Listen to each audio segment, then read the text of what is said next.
பேசி அறிந்தோம் ஒவ்வொரு நாளும். எத்தனை மனிதரை கண்டு மகிழ்ந்தோம் ஒவ்வொரு நாளும். எத்தனை நாட்டு தமிழரை இணைத்தோம் ஒவ்வொரு நாளும். எத்தனை அமைப்பின் நட்பினை கொண்டோம் ஒவ்வொரு நாளும். எத்தனை கேள்விகள் எத்தனை பதில்கள் ஒவ்வொரு நாளும். எத்தனை எத்தனை எத்தனை எத்தனை ஒவ்வொரு நாளும்.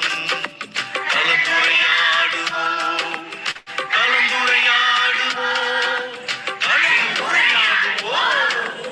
எத்தனை செய்திகள் பேசி அறிந்தோம் ஒவ்வொரு நாளும். எத்தனை மனிதரை கண்டு மகிழ்ந்தோம் ஒவ்வொரு நாளும்.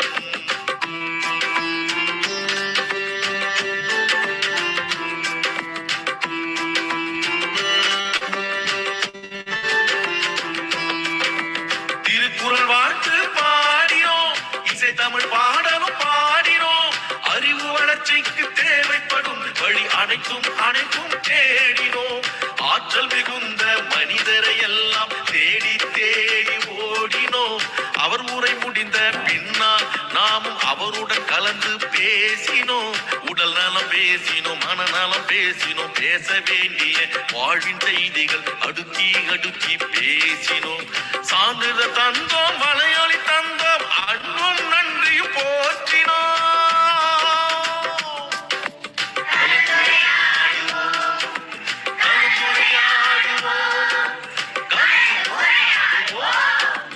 எத்தனை செய்திகள் பேசி அறிந்தோம் ஒவ்வொரு நாளும். எத்தனை மனிதரை கண்டு மகிழ்ந்தோம் ஒவ்வொரு நாளும்.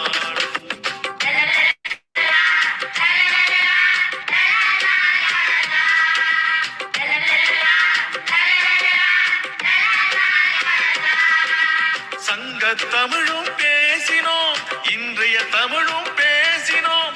எந்த தமிழை பேசினாலும் நாம் பகுத்தறிவுடனே பேசினோம். தொல்லிய தொடங்கி சுவடிகள் வரையில் தோண்டி தோண்டி பேசினோம். பெண்ணியம் தொடங்கி சூழ்நிலை வரையில் ஆய்ந்து தோய்ந்து பேசினோம். கவிதைகள் பாடினோம், கதைகளும் கூறினோம். பட்டிமன்றத்து நிகழ்வுகள் கூட பார்த்து பார்த்து பேசினோம். பிள்ளைகள் தொடங்கி பெரியவர் வரையில் இணைப்புரை தந்து பேசினோம்.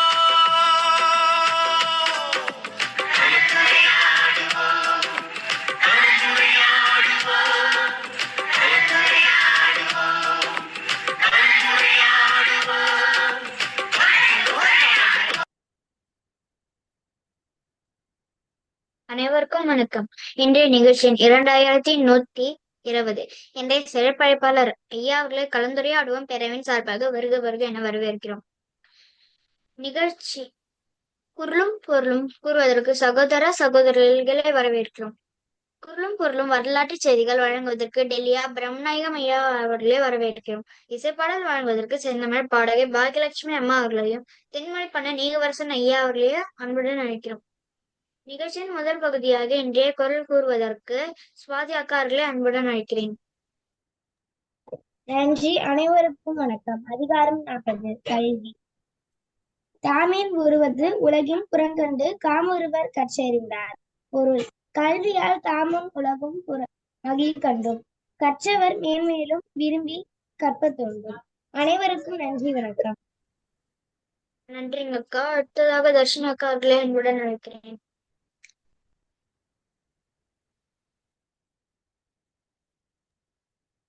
அனைவருக்கும் வணக்கம். அதிகாரம் 11. செய் நன்றி அறிவார். மறவர்க்க மாசற்ற கேள்வி துறவர்க்க துன்பத்து துப்பையார் அற்ப. எளிமை எளிபிறப்பும் உள்ளவா தமிழ் இழுமா துடிப்பது நற்பம். நன்றி மறப்பது நின்றென்று நன்றல்லாது அன்றே மறப்பது நன்று. ஒன்றென்ன இன்னா செய்த அவன் செய்த ஒன்றென்னா கெடும். என்னென்று கொண்டார்கள் உயிரின செய் நன்றி கொண்ட மனக்கு. அனைவருக்கும் நன்றி. நன்றிங்க அக்கா. அடுத்ததாக குணமாதி அக்கா அவர்களை அன்புடன் அழைக்கிறேன். அழைத்ததுக்கு நன்றி. அனைவருக்கும் வணக்கம். அதிகாரம் 81. பழமை. பழமை எனப்படுவது யாதும் கிழமை கிழிந்த நட்பு. நட்பிற்கு உறுப்பு கெழுதகை மற்றது உப்பாதால் சான்றோர் கடன். அழகிய நட்பையவன் செய்யும் கெழுதகமை செய்தாங்க அமைய கடி. விழுதகையான் வேண்டியிருப்ப கெழுதகையால் கேளாது நட்டாசையின். பேரமை ஒன்றோ பெருங்கிழமை என்றிருக்கு நோதக்க நட்டாசையின். எல்லைக்க நின்றார் திருவார் துறையிலும் தொலைக்க நின்றார் தொடர்பு. அழிவந்த செய்யும் அன்ப அன்பு விழுந்த கேண்மையவர்.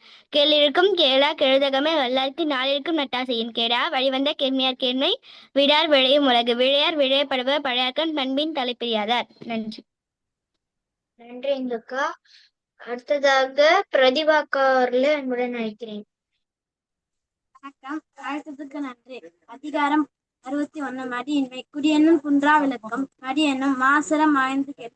மடியை மடியா ஒழிகள். குடியை குடியாக வேண்டுபவர். மடிமடி கொண்டொழுகும் பேதமை. ஞாலத்து அடி பிறந்த குடிமடியும் தன்னினும் உண்டு. குடிமடிந்து குற்றம் பெருக்கும். மடிமடிந்து மாண்டம் நற்றல் அவருக்கு. நெடுநீர் மருவி மடித்து நான் கெழிலா காமக்கலன். படிவுடன் பற்றமிழ்ந்த கண்ணும். மடியுடையான் மாண்பயன் எய்தல் அரிது. இடிபுரிந்து எல்லும் சொல் கேட்ப. மடிபுரிந்து மாண்டம் நற்றில் அவர். மடிமை குடிமைக்கும் தங்கிற்று அவனருக்கு அடிமை புகுத்தி விடும். குடியாண்டு இழ்வந்த குற்றம் ஒருவன் மடியாண்டு மாற்ற கெடும். மடியில்லா மன்னவன் எய்தும் அடியளந்தான் தாயாதி எல்லாம் ஒன்று. நன்றி. நன்றிங்கக்கா. அடுத்ததாக கணேஷ்குமார் அண்ணா அவர்களை அன்புடன் அழைக்கிறேன். அழைத்ததுக்கு நன்றி. அனைவருக்கும் வணக்கம். அதிகாரம் 112. நலம் புனைந்திருத்தல். நன்னீரை வாழ் அணிச்சுமே நின்னினும் மென்னீரால் யாம் வீழ்பவள். பலர்கானின் மெய்யாத்தி நெஞ்சு இவள் கண் பலர்கானும் பூவோக்கும் என்று முனிமேறி முத்தம் பெறுவ வெளிநாற்ற வேந்தல் வேந்தலவர்க்கு. காணிற் கோலை கவிழ்ந்து நிலநோக்கு மாநில கண்ணால் உள்ளது. அணிச்சப்போ கால் நல்ல படபறை மதியம் அடந்த முகுனும் அறிய பத்தி கலைஞே மீன் அருவாய் இருந்து அவைமதிக்கு போல மது உண்ட மாதன் முகத்து. மாதன் முகம் போல் ஒளிட வள்ளிய காதலை வாழ்மதி. மலரன்ன கண்டால் முகமத்தி என் பலரன்ன தென்றல் மதி. அணிச்சிப்போ அன்னத்தின் துறவை இடிக்கும் நெறிஞ்சு பழம். நன்றி. நன்றிங்க அண்ணா. அடுத்ததாக குரலும் பொருளும் வரலாற்று செய்திகள் வழங்குவதற்கு டெல்லியா பிரம்மநாயகம் ஐயா அவர்களை அன்புடன் அழைத்ததற்கு நன்றி இசான். இன்றைய நிகழ்வின் குரல் நட்பு அதிகாரத்தினுடைய நிறைவான குரல். இணையர் இவரமக்கு இன்னம் யாம் என்று புனையினும் புல்லெனும் நட்பு. நண்பர்கள் ஒருவருக்கொருவர் இவர் எமக்கு இத்தன்மையுடையவர் யாம் இவருக்கு இத்தன்மையுடையோம் என்று செயற்கையாக புகழ்ந்து பேசினாலும் அந்த நட்பின் பெருமை குன்றிவிடும். இவர் எமக்கு இத்தனை அன்புடையவர் நாமும் இவருக்கு இப்படியே என்று ஒருவருக்கொருவர் அலங்காரமாக பாராட்டி சொன்னாலும் நட்பு அதனுடைய பயன் சிறப்பு இல்லாமல் போய்விடும். இனி வரலாற்றில் இன்று ஏப்ரல் மாதம் 15ஆம் நாள். இதே நாளில் 1755ஆம் ஆண்டு சாமுவேல் ஜான்சன் என்பவர் தனது ஆங்கில அகர முதலியை வெளியிட்டார். 1715ஆம் ஆண்டு சல்லி என்று அழைக்கப்பட்ட டச்சு செப்பு நாணயம் யாழ்ப்பாணத்தில் அறிமுகமானது. இது 12 பணத்திற்கு இணையானது. 1817ஆம் ஆண்டு கேள்வி குறைபாடுள்ள முதலாவது அமெரிக்க பாடசாலை ஹார்ட்பர்ட் நகரில் தொடங்கப்பட்டது. 1892ஆம் ஆண்டு ஜெனரல் எலக்ட்ரிக் நிறுவனம் உருவாக்கப்பட்டது. 1896ஆம் ஆண்டு முதலாவது ஒலிம்பிக் போட்டியில் இறுதி நிகழ்வுகள் ஏதென்ஸ் நகரில் இடம்பெற்றது. அதில் 12ஆம் ஆண்டு 2 மணி நேரம் 40 நிமிடங்களுக்கு முன்னர் பனிமலை ஒன்றுடன் மோதிய பிரித்தானியாவின் டைட்டானிக் கப்பல் வட அட்லாந்திக் பெருங்கடலில் மூழ்கியதில் மொத்தம் 2227 பேரில் 710 பேர் மட்டுமே உயிர் பிழைத்தனர். 1923ஆம் ஆண்டு இன்சுலின் முதலாக நீரிழிவு நோய்க்கு மருந்தாக பாவிக்கப்பட்டது. 1936ஆம் ஆண்டு பாலத்தீனத்தில் அரபுக்களின் கிளர்ச்சி தொடங்கியது. 1976ஆம் ஆண்டு தமிழ்நாட்டில் வள்ளுவர் கோட்டம் திறந்து வைக்கப்பட்டது. 1986ஆம் ஆண்டு மேற்குரலில் ஏப்ரல் 5ஆம் தேதியில் இடம்பெற்ற குண்டுவெடிப்பில் 2 அமெரிக்க படைவீரர் இறந்ததற்கு பழிவாங்கும் முகமாக அதிபர் ரெனால்ட் ரீகன் உத்தரவின் பேரில் ஐக்கிய அமெரிக்கா லிபியாவில் குண்டு வீச்சு நிகழ்த்தியதில் 60 பேர் கொல்லப்பட்டனர். 1989ஆம் ஆண்டு இங்கிலாந்தில் இஸ்பரோ கால்பந்து மைதானத்தில் இடம்பெற்ற நெரிசலில் சிக்கி 96 லிவர்பூல் ரசிகர்கள் இறந்தனர். 1997ஆம் ஆண்டு மக்காவில் ஹஜ் பயணிகளுக்கு முகாம் ஒன்று தீப்பற்றதில் 341 பேர் உயிரிழந்தனர். 2002ஆம் ஆண்டு ஏர்சேனாவில் போயிங் விமானம் தென்கொரியாவில் விழுந்ததில் 128 பேர் கொல்லப்பட்டனர். 2013ஆம் ஆண்டு அமெரிக்காவில் மாசூட்ஸ் மாநிலத்தில் பாஸ்டன் நகரில் பாஸ்டன் மாரத்தான் நிகழ்வில் 2 குண்டுகள் வெடித்ததில் 3 கொல்லப்பட்டனர். 264 பேர் காயமடைந்தனர்.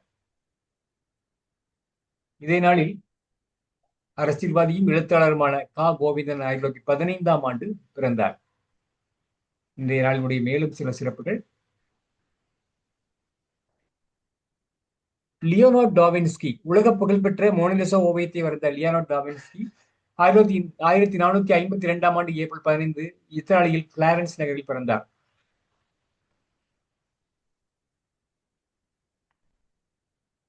இதே நாளில் கவிஞர், பன்மொழி புலவர், மொழிபெயர்ப்பாளர் என பல பரிமாணங்களை கொண்ட ரா ஜமதக்கனி என்க விடுதலை போராட்ட வீரர் இதே நாளில் 1903ஆம் ஆண்டு ஏப்ரல் 15ஆம் தேதி பிறந்தார். பாரம்பரிய நெல் ரகங்களை மீட்டெடுத்த தமிழக இயற்கை வேளாண் விஞ்ஞானி நெல் ஜெயராமன் 1968ஆம் ஆண்டு ஏப்ரல் 15ஆம் நாள் திருவாரூர் மாவட்டத்தில் உள்ள திருத்துறைப்பூண்டியில் பிறந்தார். இதே நாளில். வாய்ப்பிற்கு நன்றி, வணக்கம். நன்றிங்க ஐயா. அடுத்ததாக இசைப்பாடல் வழங்குவதற்கு தென்மொழி பண்ணையார் ஈவரசன் ஐயா அவர்களை அன்புடன் அழைக்கிறேன். அனைத்து தமிழ் நெஞ்சங்களுக்கும் அன்பான வணக்கம். பாவேந்தர் பாரதிதாசன் அவர் தொழிலாளியை பற்றி, வண்டிக்காரனை பற்றி, மாடு மேய்ப்பவனை பற்றி, கோடாளிக்காரனை பற்றி, சுண்ணாம்பு இடிப்பவனை பற்றி, பாவோடு பெண்களை பற்றி எல்லாம் நிறைய எழுதியிருக்கின்றார். இங்கு மாடு மேய்ப்பவனை பற்றி பல்வேறு பாடல்கள். மாடு மேய்ப்பவனிடம் எனக்கென்ன வேலை, மாடு மேய்ப்பவனிடம் எனக்கென்ன வேலை, வஞ்சி என்றழைத்தான் வா என்றேன் மாலை, மாடு மேய்ப்பவனிடம் எனக்கென்ன வேலை. பாடொரு பாட்டென்றேன் பாடியிருந்தான், பைந்தமிழ் கேட்டு நான் ஆடியிருந்தேன், மாடு மேய்ப்பவனிடம் எனக்கென்ன வேலை. ஓடையில் தாமரை வாடிடும் என்றான், உள்ளங்கை விரித்து கூப்பியும் நின்றேன், வாடாத தாமரை உன்முகம் என்றான், மலர் காட்டி முகம் காட்டி வாய் வாட்டு நின்றேன், கூடியிருக்க என்றான் கைகொத்து நின்றேன், காடுக வந்தது நான் விட்டு அகன்றேன், மாடு மேய்ப்பவனிடம் எனக்கென்ன வேலை. காலை சொல்படி மறு நாளைக்கு சென்றேன், களி போன்ற தென்பாங்கு பாடாயோ என்றான், வேளையாகி விடும் என்று நவின்றேன், விரும்பி பசு கறந்து குடி என்று நின்றான், ஆளன் கொடுத்த பாலாக்கு பால் என்றேன், அல்லடி காதல் கலப்பாதான் என்றான், மாடு மேய்ப்பவனிடம் எனக்கென்ன வேலை, வங்கி என்று அழைத்தான் ஏனென்றேன் மாலை, மாடு மேய்ப்பவனிடம் எனக்கென்ன வேலை. நன்றி, வணக்கம். நன்றிங்க ஐயா. இத்துடன் முதலாம் பகுதி நிறைவடைகிறது. இரண்டாம் பகுதியை குணமதி அக்கார்களிடம் ஒப்படைக்கிறேன். நன்றி, வணக்கம்.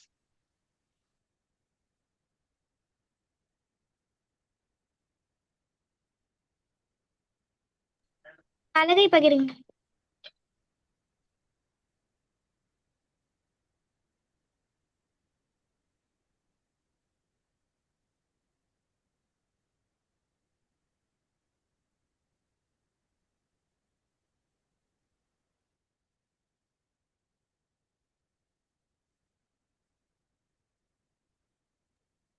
அழைத்ததற்கு நன்றி. அனைவருக்கும் வணக்கம். இன்றைய நிகழ்வில் 2120 கலந்துரையாடுவோம் பேரவை தமிழ்நாடு நடத்தும் காந்திய களம் நாள் 15/4/2026 அறிவன் கிழமை. இன்றைய சிறப்பழைப்பாளர் வாய்மை நேசன் வள்ளல் பெருமாள் ஐயா அவர்கள். தேடல் தமிழ் இலக்கிய மன்றம் நிறுவனர் தலைவர், கூடலூர் மக்கள் மற்றும் என்கிற சமூக நல அமைப்பின் முன்னாள் செயலாளர், தற்போது ஆலோசகர், தேனி மாவட்ட மின் நுகர்வோர் குறைதீர் மன்றத்தில் 3 ஆண்டுகள் உறுப்பினராக செயல்பட்டிருக்கிறார். கோடை பண்பலை மற்றும் மதுரை அகில இந்திய பண்பலை வானொலியில் பல ஆண்டுகளாக படைப்பரங்கம் என்ற நிகழ்ச்சியில் கவிதைகள் வாசித்தது, கருத்தரங்க நிகழ்ச்சியில் பங்கேற்று பல பரிசுகள் பெற்று இருக்கிறார். கவிதை வாசித்து கவிஞர் மு. மேத்தா அவர்களிடம் பாராட்டும் வாழ்த்தும் பெற்றிருக்கிறார். முகநூல் தளத்தில் கடந்த 12 ஆண்டுகளாக பல்துறை சார்ந்த சமூக சிந்தனைகளை, கவிதைகளை, கட்டுரைகள் மூலமாக பதிவேற்றி கொண்டிருப்பது. ஐயா அவர்கள் இன்று பேச எடுத்துக்கொண்ட தலைப்பு காந்திய தாயத்து. ஐயா அவர்கள் 6 மணி வரை உரையாற்றலாம் ஐயா. பேர் தப்பா சொல்றேன் பாருமா, வேற பதாகை இருக்கு பாரு. பதாகை வேற இருக்கு பாருமா, அதை போடுமா. பதாகை வேற இருக்கு பாரு, அதை போடு. ஐயா பேர் மாத்தி சொல்ற பாரு. இன்னொரு பதாகை இருக்கு பாரு, அதை போடுங்க. இது தவறான பதாகை. ஐயா இதாங்க ஐயா. இது படி, இது படி, இது படி. பேரை மட்டும் இது சொல்லுங்க. இன்னொரு தடவை படி. சரிங்கய்யா. இன்றைய சிறப்பழைப்பாளர் கவிஞர் சி. திராவிடமணி MA, தேரல் தமிழ் இலக்கிய மன்றம் நிறுவனர் தலைவர், கூடலூர் மக்கள் மன்றம் என்கிற சமூக நல அமைப்பின் முன்னாள் செயலாளர், தற்போது ஆலோசகர், தேனி மாவட்ட மின் நுகர்வோர் குறைதீர் மன்றத்தில் 3 ஆண்டுகள் உறுப்பினராக செயல்பட்டிருக்கிறார். கோடை பண்பலை மற்றும் மதுரை அகில இந்திய பண்பலை வானொலியில் பல ஆண்டுகளாக படைப்பரங்கம் என்ற நிகழ்ச்சியில் கவிதைகள் வாசித்தது, கருத்தரங்க நிகழ்ச்சியில் பங்கேற்று பல பரிசுகள் பெற்றிருக்கிறார். கவிதை வாசித்து கவிஞர் மு. மேத்தா அவர்களிடம் பாராட்டும் வாழ்த்தும் பெற்றிருக்கிறார். முகநூல் தளத்தில் கடந்த 12 ஆண்டுகளாக பல்துறை சார்ந்த சமூக சிந்தனைகளை கவிதைகள் கட்டுரைகள் மூலமாக பதிவேற்றி கொண்டிருப்பது. ஐயா அவர்கள் இன்று பேச எடுத்துக்கொண்ட தலைப்பு காந்திய தாயத்து. ஐயா அவர்கள் 6 மணி வரை உரையாற்றும் ஐயா. தொடங்கலாம். தொடங்கலாம்.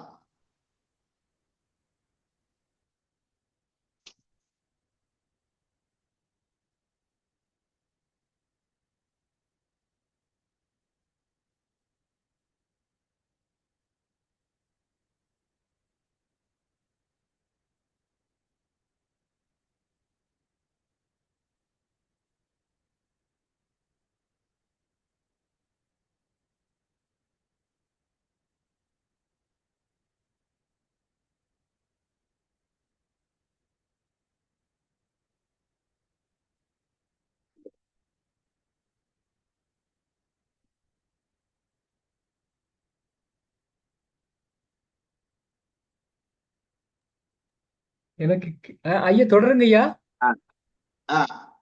ஐயா.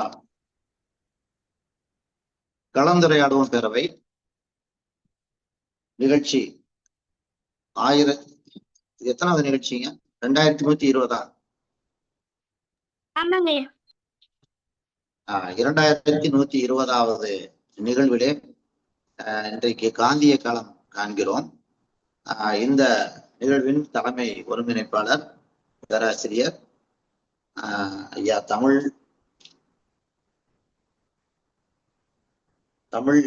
இயல்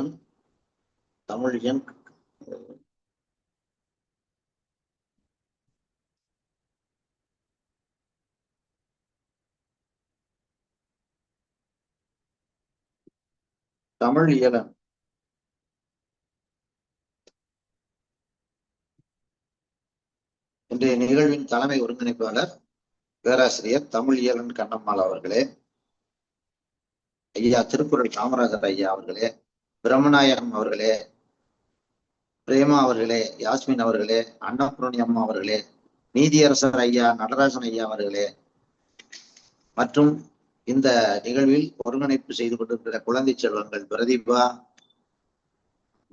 குணமதி, சுவாதி,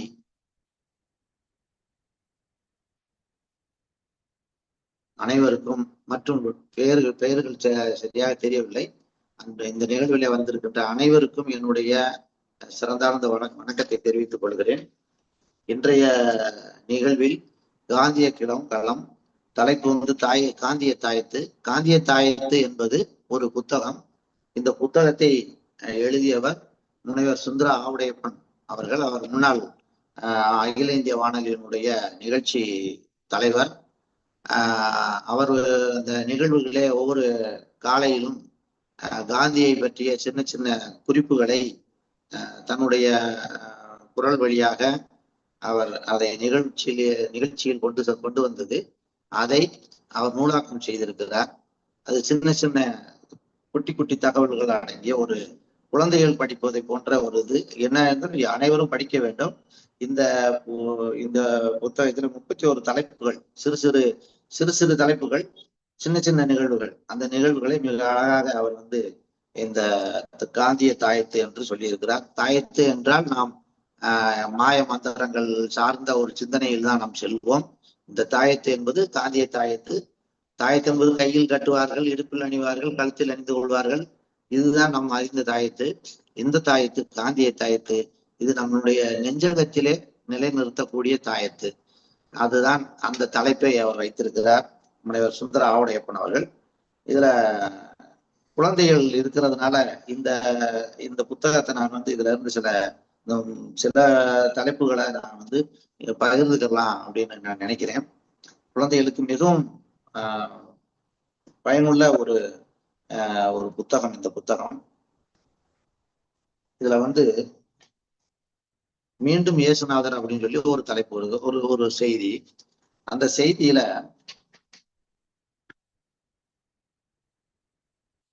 தென்னாப்பிரிக்காவில் வந்து ஒரு அறப்போராட்டம் நடக்குது.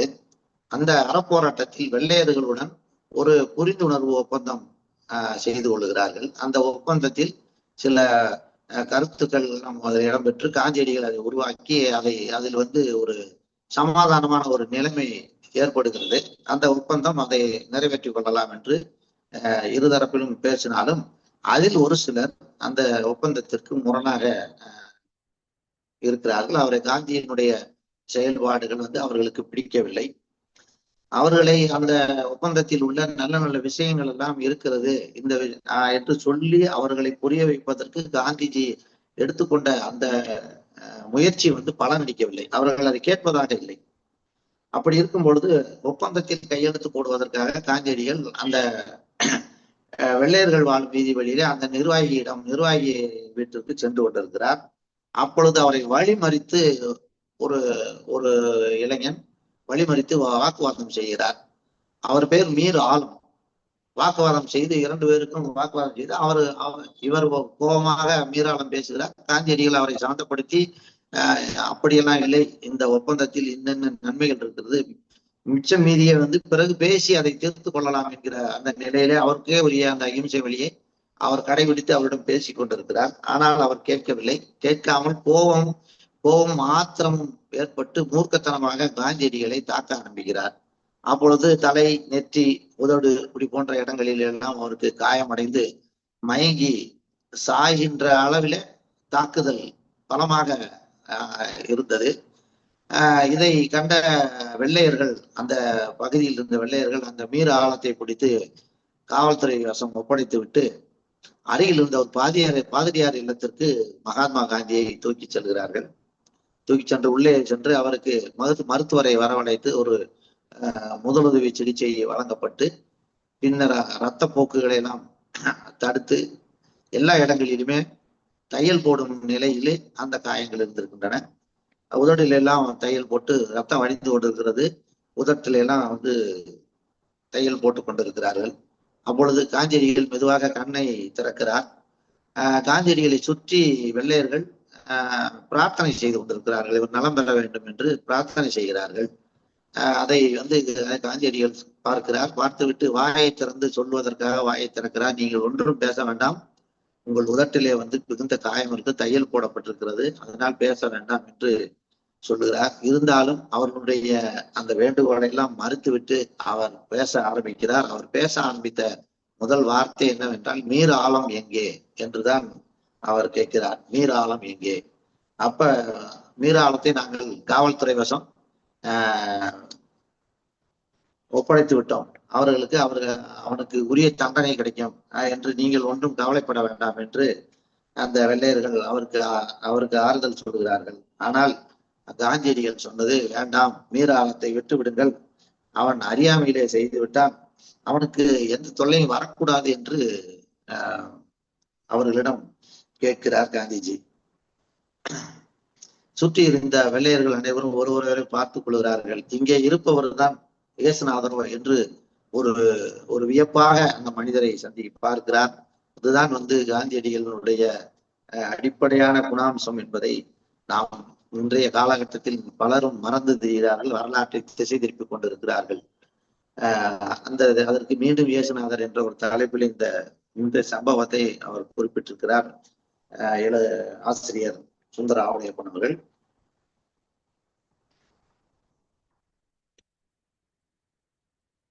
அதே போல எரவாடா சிறையிலே காந்தியடிகள் அடைக்கப்பட்டிருக்கிறார். அவரோடு சேர்ந்து தொண்டர்களும் அடைக்கப்பட்டிருக்கிறார்கள். அங்கு அவர் எங்கு சென்றாலும் இந்த ராட்டையில் நூல் நூற்பது அந்த வேலையை அவர் எப்போதும் போல செய்து கொண்டிருக்கிறார். அதுல அந்த பஞ்சை திரிக்கக்கூடிய அந்த ஒரு எந்திரம், ஒரு சின்ன எந்திரம், அந்த எந்திரத்தில் பிசிறு தட்டுப்பட்டால் அதற்கு இலைகள், தாவர இலைகளை விழுங்கி அதை கசக்கி அதில் லேசா சாறுகளை தெளித்து விட்டால் அந்த எந்திரம் சரியாக ஆகும், பழைய வழிக்கும் அந்த நான் சரியாகும். அந்த அப்புறம் நம்ம நூல் நூற்று கொள்ளலாம். இப்படிப்பட்ட ஒரு நிலையில் காந்தியடிகளினுடைய ராட்டையில் அந்த பிசிறு அடிக்க ஆரம்பிக்கிறது. அந்த நாணில் பிசிறு தட்டுகிறது. இதை அவர் என்ன செய்வது என்று தெரியாமல் பார்த்து கொண்டிருக்கிறார். அப்பொழுது அவர் உடன் இருக்கின்ற காகா கலேஸ்கர் என்கிற ஒரு பெருமான், அவர் அவருக்கு தொண்டர் போல மிகுந்த பேரன்புக்குரிய ஒரு மனிதர்.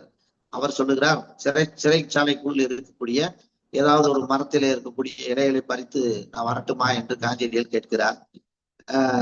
அவரும் சரி என்று சொல்லுகிறார். அப்பொழுது அவர் பக்கத்தில் உள்ள ஒரு வேப்ப மரத்தில் ஏறுகிறார். இதை காந்தியடிகள் பார்த்து கொண்டே இருக்கிறார். வேப்ப மரத்தில் ஏறி ஒரு கிளையை உடைக்கிறார். வேப்ப மர கிளையை உடைத்து அதை கையில வைக்கிறார். இதை பார்த்தவுடன் காந்தியடிகள் ரொம்ப கவலைப்பட்டு போனார். என்னடா இப்படி செய்கிறார் என்று. அந்த வேப்ப மர கிளையோடு காந்தியடிகள் கலைஞர் கீழே இறங்குகிறார். கலைஞர் அவர்களே, நீங்கள் மிகப்பெரிய இம்சையான செயலை செய்து விட்டீர்கள். வில் இந்த நாணில் தெளிப்பதற்கு ஒரு 10-15 இலைகள் மட்டுமே போதுமே. நீங்கள் ஏன் கிளையையே முறித்தீர்கள்? ஒரு மரத்திடம் ஒரு இலையை பறிப்பதாக இருந்தால் கூட அதனுடைய அனுமதியும் அதனுடைய அன்போடு பேசுவதாகவும் இருந்து மென்மையாகத்தான் நாம் பறிக்க வேண்டும். இப்படி கிளையை ஒடிப்பது மிகவும் மோசமான ஒரு பாவ செயல். நீங்கள் தயவுதாட்சணியம் இல்லாமல் கிளையை முறித்து விட்டீர்கள். இந்த மரத்திற்கு நாம ஒரு பெரிய மாபெரும் தீங்கை இழைத்து விட்டோம். அதற்கு காரணகர்த்தாவாக நான் இருப்பதாக நினைக்கிறேன். முதலிலே நீங்கள் சென்று மரத்திடம் மன்னிப்பு கேளுங்க என்று சொன்னாராம். இதுதான் காந்திஜி. அதாவது, மன்னித்து விடுங்கள் மகாத்மா காந்தி அவர்களே, நான் இனிமேல் இது மாதிரியான செயல்களை செய்ய மாட்டேன், நான் மிகுந்த கவனம் கொள்வேன் என்று கலைஞர் அவருக்கு சொன்னதாக ஒரு தகவல் இருக்கிறது. அதாவது, எல்லா உயிர்களுக்கும் கருணை வேண்டும் என்றால் இலைதலை மரம் செடி கொடி இவற்றின் மீதும் கருணை வேண்டும் என்பதே காந்திய கருணை அப்படின்னு சொல்லி காந்தி எடுத்த இந்த கதையை இந்த புத்தகத்தினுடைய ஆசிரியர் குறிப்பிடுகிறார். இது காந்திய கருணை அப்படின்னு சொல்லி தலைப்புல வருது.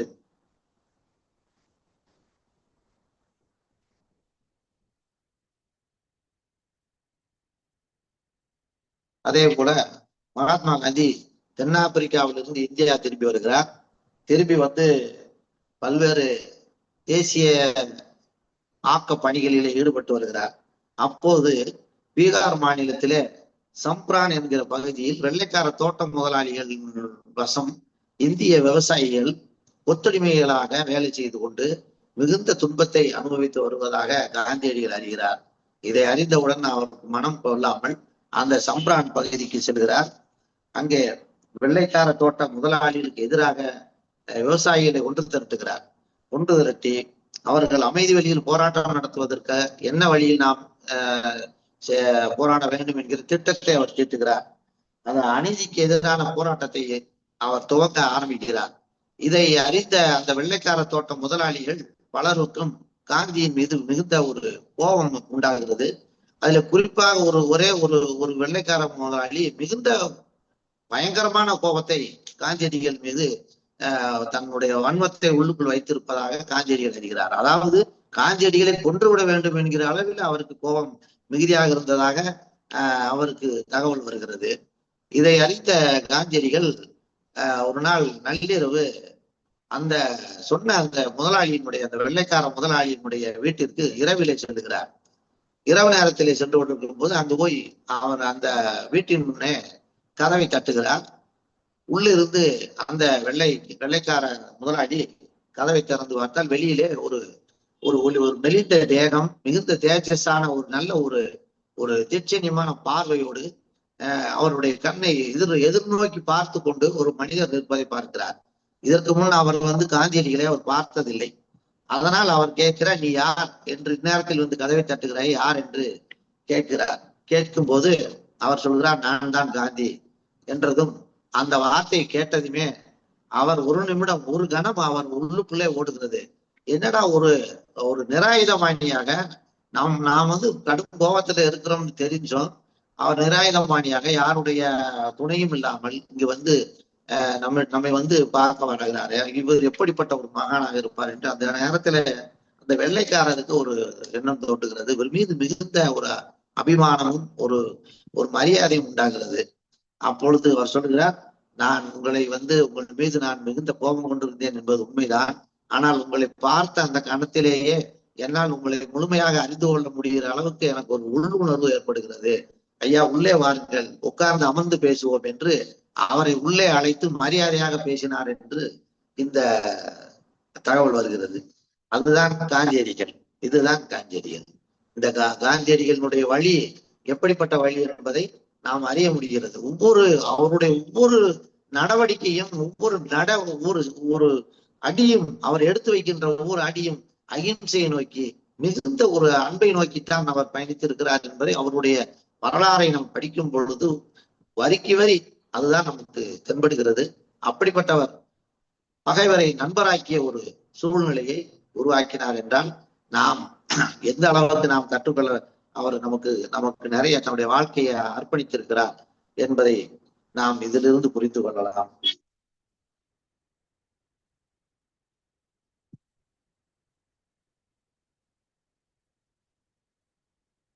அதே போல எரவாடா சிறையில் காந்தியடிகள் நீண்ட காலமாக சிறைவாசத்தை அனுபவித்துக் கொண்டு வந்த வேளையில் பல மாதங்களாக தன் கணவரை காண முடியவில்லை. இப்பொழுதாவது அனுமதி வாங்கி சென்று பார்த்து விட்டு வரலாம் என்று அன்னை கஸ்தூரிபாய் அவர்கள் எரவாடா சிறைக்கு வருகிறார்.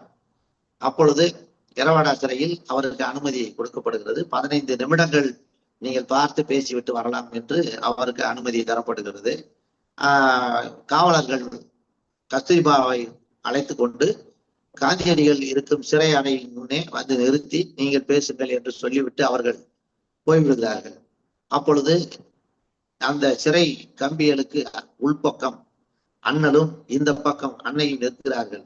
அன்னை நிறைய எவ்வளவோ பேசலாம், ஏன்னா நீண்ட கால பிரிவு, இது எவ்வளவோ பேசலாம் என்று அப்படிப்பட்ட ஒரு சூழ்நிலையில அவர் வாயை திறக்கிறார். வாயை திறக்கும் போது காந்தியடிகள் தன்னுடைய உதட்டின் மீது கையை வைத்து உஷ் என்று நிறுத்தி பேச வேண்டாம் என்பதாக ஒரு பொருள்படும்படியான ஒரு சைகையை அவர் செய்கிறார். அப்பொழுது அன்னையும் ஏதோ இருக்கிறது அவர் சொல்லுகிறார் என்றால் அவர் சொன்ன அந்த கட்டளையை ஏற்று அவரும் அமைதியாக நிற்கிறார். 1 நிமிடம், 2 நிமிடம், 3 நிமிடம் என்று சென்று கொண்டே இருக்கிறது. அப்படி போகும்போது 15 நிமிடங்கள் ஆகிவிட்டன. 15 நிமிடங்கள் கழித்து காவலர்கள் வருகிறார்கள். உங்களுக்கான நிமிடங்கள் முடிந்து விட்டது, நீங்கள் போகலாம் என்று அந்த அன்னையை பார்த்து அந்த காவலர்கள் சொல்லுகிறார்கள். அப்பொழுது உள்ளிருந்து காந்தியடிகள் சொல்லுகிறார், நீங்கள் இந்த பேசும் பொழுது காவலர்கள் முன்னிலையில் தான் பேச வேண்டும் என்கிற விதி இருக்கிறது. நீங்கள் இங்கே அன்னையாரை இங்கே நிறுத்திவிட்டு நீங்கள் சென்று விட்டீர்கள், அதனால் நாங்களும் பேசவில்லை என்று சொன்னதும் அதற்கு அந்த காவலர்கள் சொன்னார்கள், ஐயா, அது மற்றவர்களுக்குத்தான், உங்களுக்கு இல்லை. சரி, இன்னும் உங்களுக்கு 15 நிமிடங்கள் தாங்குகிறோம், நீங்கள் பேசிவிட்டு அதன் பிறகு சொல்லுங்கள் என்று அவர்கள் அந்த அனுமதியை கொடுத்து விட்டு மீண்டும் சென்று விட்டார்களாம். இப்படி ஒரு விதியை மதிக்கக்கூடிய மாண்பு, அது எப்படிப்பட்ட ஒரு எதிரியாக இருந்தாலும், யாருடைய நிர்வாகமாக இருந்தாலும், அந்த விதியை மதிக்கக்கூடிய ஒரு பண்பு இருந்தால்தான் ஒரு மாபெரும் தலைவனாக, மாபெரும் ஞானியாக உருவெடுக்க முடியும். விதியை மதிப்பவர்களால் தான் விதியை உருவாக்க முடியும் என்பதற்கான ஒரு எடுத்துக்காட்டாக இந்த நிகழ்ச்சி இருப்பதாக நாம் அறியலாம்.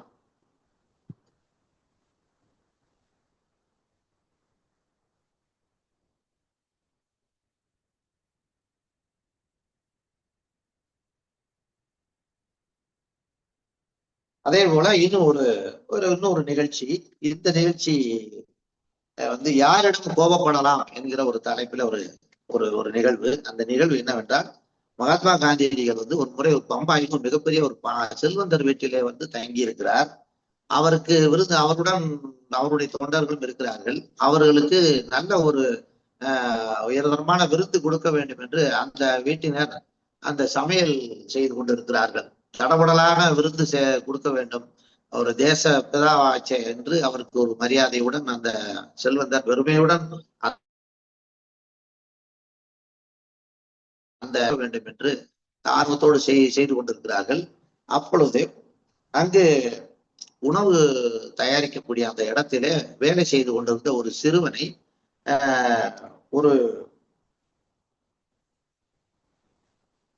சிறுவன் வந்து கொஞ்சம் அவனுடைய வேலை சரியில்லை என்று அவரு காந்தியடிகளுடைய சீடராக இருந்த அவர் பெயர் சுவாமி ஆனந்தர் என்று சொல்கிறார். சுவாமி ஆனந்தர் அவர் வந்து கவனித்திருக்கிறார். அந்த பையனுடைய செயல்பாடு சரியில்லை என்று அந்த பையனை அழைத்து கன்னத்தில் ஓங்கி அடித்து விடுகிறார்.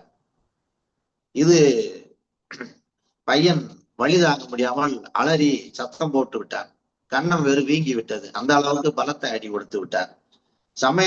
அந்த சமையல் கூடத்தில் நடந்த அந்த அந்த நிகழ்வு வந்து காந்தியடிகளுடைய காதுக்கு எட்டுது. அப்ப ஆனந்தரை வந்து காந்தியடிகள் அழைக்கிறார். நீங்கள் தவறாக நினைத்த செயலை ஒரு பெரியவர் செய்திருந்தால், நீங்கள் தவறாக அந்த பையனிடம் கண்ட அந்த செயல் ஒரு பெரியவராக இருந்தால் நீங்கள் செய்திருப்பீர்களா?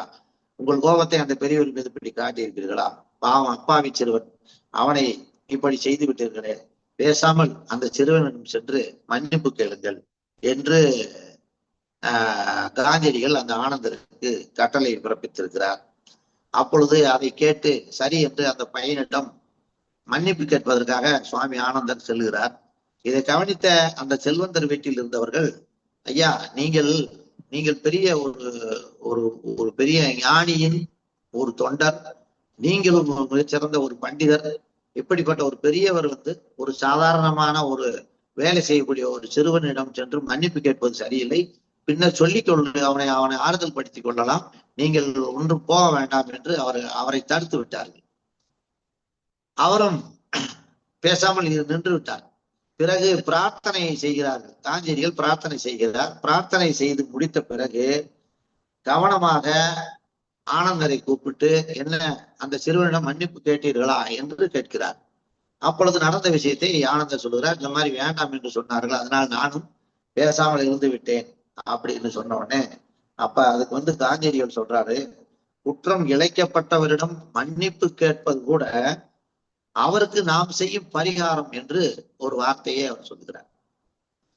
இதை செய்வதற்கு கூட உங்களுக்கு தெரியாதா, நீங்கள் அறியாத விஷயமா என்று கடிந்து கொண்டு, இனிமேல் வந்து எங்களுடைய குழுவில் நீங்கள் இருக்க வேண்டாம், இதில் பயணிக்க வேண்டாம் என்று கொஞ்சம் கோபமாகவே சொல்லவும், அப்பொழுது ஆனந்தர் காந்தியடிகளிடம் மன்னிப்பு கேட்கிறார். மன்னிப்பு கேட்டுவிட்டு சிறுவனிடம் மன்னிப்பு கேட்கிறார். காந்தியடிகள் மகிழ்ச்சி அடைகிறார். கோபம் காட்டுவது என்பது சிறியவர் பெரியவர் ஏழை பணக்காரன் அப்படின்ற பாகுபாடே இருக்கக்கூடாது, கோபம் காட்டவே கூடாது என்பதுதான் இந்த நிகழ்ச்சியின் வழியாக காந்தியடிகள் தன் வாழ்க்கையை பாடமாக நமக்கு தந்திருக்கிறார்.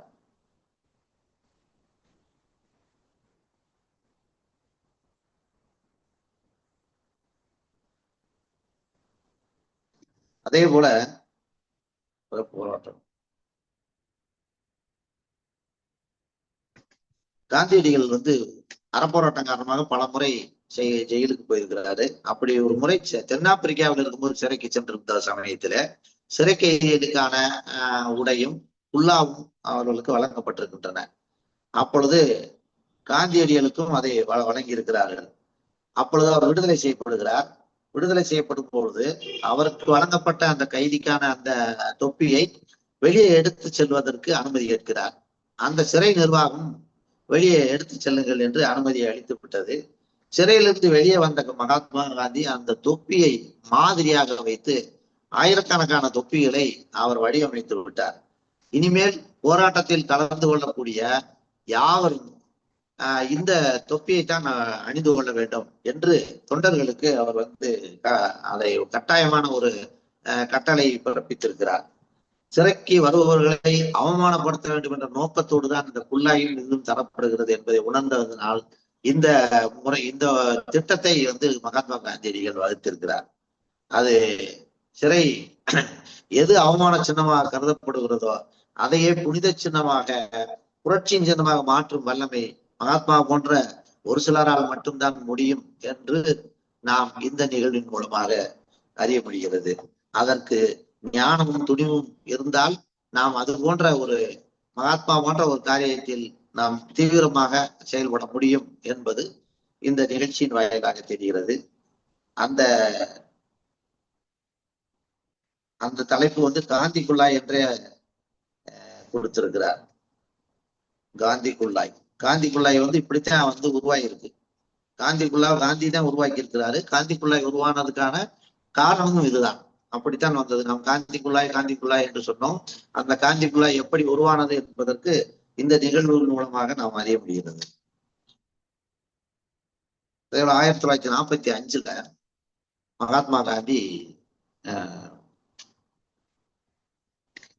சென்னைக்கு பலமுறை வந்திருந்தாலும் மதுரைக்கு பலமுறை வந்திருக்கிறார். 45ஆம் ஆண்டு சென்னையிலிருந்து மதுரைக்கு வருகை தருகிறார். அப்பொழுது காந்திஜி வழிநெடுகில் உள்ள ரயில் நிலையங்களில் ஏராளமான மக்கள் வரவேற்பு அளிக்க ஏற்பாடுகள் செய்யப்பட்டன. அவரிடம் ஆசீர்வாதம் வாங்குவதற்கும் ஆசி மொழிகளை கேட்பதற்கும் மக்கள் ஆர்வத்தோடு கிராம மக்கள் எல்லோரும் திரண்டு ரயில் பாதை ஓரங்களில் நிற்கிறார்கள். அப்படிப்பட்ட ஒரு சமயத்திலே அம்பாத்துறை, அதாவது திண்டுக்கல் அருகில் உள்ள சின்னாலப்பட்டி என்கிற இடம், அந்த இடத்திலே வரும்போது ஒரு பெரும் கூட்டம் ரயிலை மறித்து நிற்கிறார்கள். காந்தியடிகள் அந்த ரயில் நிக்காது, நம்ம பார்க்க முடியாதுன்னு சொல்லி அவங்களுக்கு விவரமே தெரியாம நிக்கிறாங்க. கரை உருண்டோடி அந்த மக்கள் கூட்டம் காந்தியடிகளை எப்படியாவது தரிசிக்க வேண்டும் என்று ஒரு ஆவல். இப்படிப்பட்ட சூழ்நிலையில அங்கிருந்த கையாட்டி மரத்தை கூட அவர்கள் கம்பிகளை ஒழித்து விட்டார்கள். இது சிக்னல் தெரியாம, அந்த சமிக்கை தெரியாமல் ரயில் ஓட்டுநர் அந்த இடத்துல அந்த ரயில் நிலையம் கிடையாது. அந்த இடத்துல நிறுத்திட்டாங்க. நிறுத்தும் போது ரயில் ஓட்டி அந்த சிக்னல் கிடைக்காம நின்றுட்டாங்க. மகாத்மா காந்தியை வானமே அதிரும் அடியான மகாத்மா காந்திக்கு ஜே என்று அந்த மக்கள் கூட்டமே வான் உயர அதிரும் வண்ணமாக அவர்கள் முழக்கமிட்டார்கள் என்று குறிப்பிடுகிறார் ஆசிரியர்.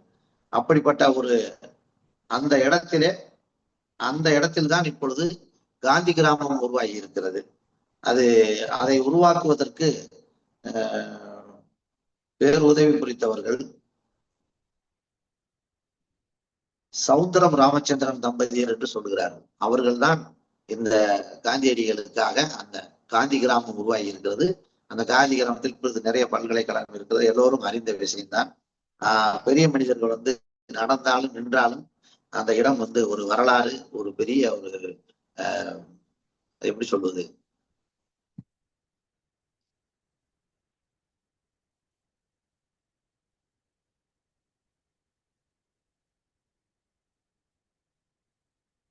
அதே போல ஒரு குஜராத் பகுதியில் இது ஒரு அந்த ஒரு கண்காட்சியை திறந்து வைப்பதற்காக சிறப்பு அழைப்பாளராக மகாத்மா காந்தியடிகள் அழைக்கப்படுகிறார். அப்பொழுது கண்காட்சியை திறந்து வைப்பதற்கு காந்தியடிகளும் போகிறார். போகும்போது அங்கு போய் சேர்ந்து விட்டு அந்த நிகழ்வு ஆரம்பிப்பதற்கு முன்னால் இங்கே என்னென்ன இருக்கிறது என்பதை பார்வையிட வேண்டும் என்று காந்தியடிகள் விருப்பம் தெரிவிக்கிறார். இதனால் கண்காட்சியில் இருந்தவர்கள் அவரை அழைத்து சென்று ஒவ்வொரு பிரிவாக காட்டிக் கொண்டே செல்கிறார்கள். எல்லாவற்றையும் பார்த்து விளக்கம் தருகிறார்கள். அதையும் கேட்டுக்கொண்டுதான் போய்கொண்டே இருக்கிறார். அப்பொழுது ஒரு இடத்திலே தேனீக்கள் வளர்க்கக்கூடிய கூண்டு பெட்டிகள், அந்த பெட்டிகள் இருக்கிற இடத்திலே போய் பார்க்கிறார். அப்போ வரிசையா நிறைய பெட்டிகள் இருக்கு. அதுல தேனீக்கள் போவதும் வருவதுமாக இருக்கின்றன. இதை பார்த்து காந்தியடிகள் ஒரு சந்தேகத்தை அந்த இடத்துல இருக்கக்கூடிய அந்த பணியாளர்களிடம் கேட்கிறார். இந்த தேனீக்கள் போகுது வருகுது, ஆனால் தவறி போய் இடம் மாறி எப்படி கரெக்டா அந்தந்த பெட்டிக்கு போகுது, இல்ல தவறி வேற பக்கம் போயிருமா அப்படின்ற மாதிரி ஒரு சந்தேகத்தை அந்த பணியாளரிடம் கேட்கவும் பணியாளருக்கு ஒரு ஆனந்தம். நம்ம கிட்ட காந்தி கேள்வி கேட்டாரு, நம்ம அவருக்கு நல்லாவே விளக்கம் சொல்லணுமே அப்படின்னு சொல்லி உற்சாகமா அவர் சொல்றாரு, ஐயா இது வந்து தேனீக்களுக்கு இயல்பாகவே அதனுடைய அந்த அந்த சுவையை அந்த இது வாசனையை அறியக்கூடிய ஒரு சக்தி இருக்கிறது. அதை கொண்டுதான் அவையவே அந்தந்த இடத்திற்கு சென்று கரெக்டாக வந்து போய் கொண்டிருக்கிறது. வேண்டுமானால் பாருங்கள் இப்பொழுது என்று சொல்லி அப்பொழுதுதான் ஒரு தேனி உள்ளே நுழைய வந்து கொண்டிருக்கிறது. அந்த தேனியை இவர் லாவகமாக பிடித்து இந்த பணியாளர் பிடித்து பக்கத்தில் இருக்க பெட்டிக்குள் போட்டு விட்டார். போட்டு விட்ட அடுத்த நொடியே அந்த கூண்டுக்குள்ள அந்த பெட்டிக்குள்ள இருந்த எல்லா தேனீக்களும் ஒன்று சேர்ந்து இந்த தேனியை ஒட்டென்று கொட்டி அதை கொன்று விட்டன. கொன்று வெளியே தள்ளி விடுகிறது. இதை பார்த்த காந்தியடிகள் மிகவும் பதறி போனார். ஐயோ இது என்ன, இது வாயில சொன்னாலே புரியாதா, ஏன் இந்த மாதிரி நீங்க பண்ணீங்க, இது வந்து ஒரு பெரும் பாவம், பழிச்செயல், ஒரு பெரும் பாவம் அப்படின்னு சொல்லி பதறிக்கிட்டே போய் அவர் என்ன பண்ணிட்டாரு, இந்த நிகழ்ச்சியை வந்து அவர் திறந்து வைக்கலன்றாங்க, அப்படியே வெளியேறிட்டாராம். இந்த இதை என்னால ஜீரணிக்க முடியாது, ஒரு உயிரை கொள்ற அளவுக்கு நான் பாக்குற அளவுக்கு எனக்கு அவ்வளவுலாம் சக்தி இல்லை அப்படின்னு சொல்லிட்டு போயிட்டாங்க. அன்றைக்கு முழுக்க அவருக்கு வந்து அந்த தேனியின் மரணம் வந்து அவரை பாடா படுத்துச்சு அப்படின்னு சொல்றாரு ஆசிரியர். இப்படியாக நிறைய விஷயங்களை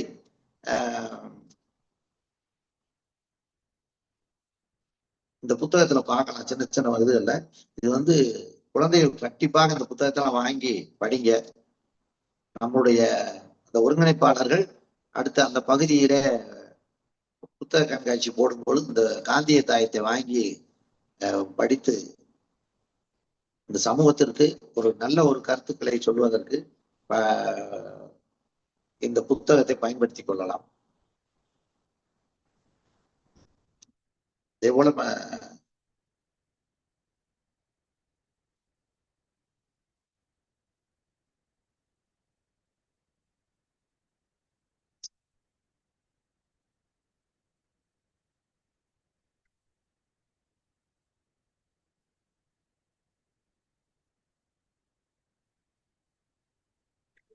இணைய சிக்கல் இருக்கா? அதே போல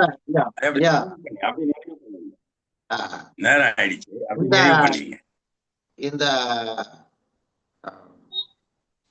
நவகாளி என்று சொல்லக்கூடிய அந்த ஒரு சமயத்துல இந்த இடம், அதுல வந்து மதவெறி வன்முறை பதட்டம் சூழ்ந்து காணப்பட்ட அந்த சூழ்நிலையில நவகாளி பகுதிக்கு வந்து காந்தியடிகள் தம் சகாக்களுடன் போய் கொண்டிருக்கிறார். செருப்பு கூட அணியாமல் கல்லில் முள்ளில் நடந்து சென்று கொண்டிருக்கிறார்.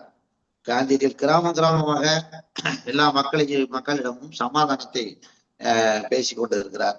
அப்பொழுது அங்கே ஒரு இடத்துல அவருக்கு ஒரு கிராமத்தில் பணி முடித்து ஒரு இடத்துல அவருக்கு தங்குவதற்கு ஏற்பாடு செய்கிறார்கள்.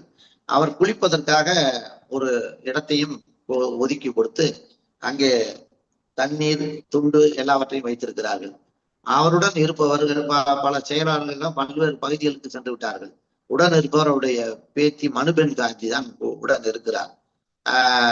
இவர் அந்த குளிக்கிற இடத்துல வந்து அவர் எப்பயுமே வந்து ஒரு உடம்புல தேய்ச்சிக்கிறதுக்கு கல்லு மாதிரி ஒண்ணு வச்சிருப்பாராம். அந்த உடம்பை தேய்ப்பதற்கு அந்த கல்லு வந்து அந்த கல்லு இல்லை அந்த இடத்துல. அப்ப மனுபெண்ணை கூப்பிட்டு இந்த கல் எங்க போயிடுச்சு, எங்க எடுத்துட்டு வந்தேன்னு மறந்துட்டு வந்துட்டேன் அப்படின்னு சொல்லி அந்த அவருடைய பேத்தி சொல்லியிருக்கிறாரு. இதை சொன்ன உடனே அவருக்கு கோபம் வந்துருச்சு காந்திக்கு. இது வந்து மறதி அப்படிங்கிறது மரணத்துக்கு சமம், இந்த மாதிரி எல்லாம் பண்ணக்கூடாது. இது எத்தனை வருஷங்களா நான் என்னுடன் வைத்திருக்கிறேன், இன்னைக்கு அந்த கல்லு இல்லாம நான் குளிக்கவும் மாட்டேன், அதனால ஒன்றும் பிரச்சனை இல்லை, நான் காத்திருக்கிறேன், நீ நம்ம அறைக்கு போய் அதை எடுத்துட்டு வான்னு சொல்லி அவரை அனுப்பி வைத்தாராம். அது வந்து ஒரு 7-8 கிலோமீட்டர் போய் வரணுமா. அப்ப ஒரு கடுமையான ஒரு சூழ்நிலையிலையும் அவரை அனுப்பியிருக்காங்க. அவரும் தைரியமாக போய் அந்த கல்லை எடுத்துட்டு வந்தாரு அப்படின்னு சொல்லி ஒரு தகவல் வந்திருக்கு. அதாவது என்னன்னு கேட்டா, ஒரு கொள்கை ஒரு பிடிப்பு அப்படின்னா அவங்கள ஃபாலோ பண்றவங்களும் அதே மாதிரி அந்த நெருக்கடியா ரொம்ப தீவிரமா இருக்கணும் அப்படிங்கிறதுக்கு அதுல எந்த விதமான ஒரு சமரசம் செய்து கொள்வதில்லை என்பதுல பிடிவாதமான ஒரு மனிதராக காந்தியடிகள் இருக்கிறார்.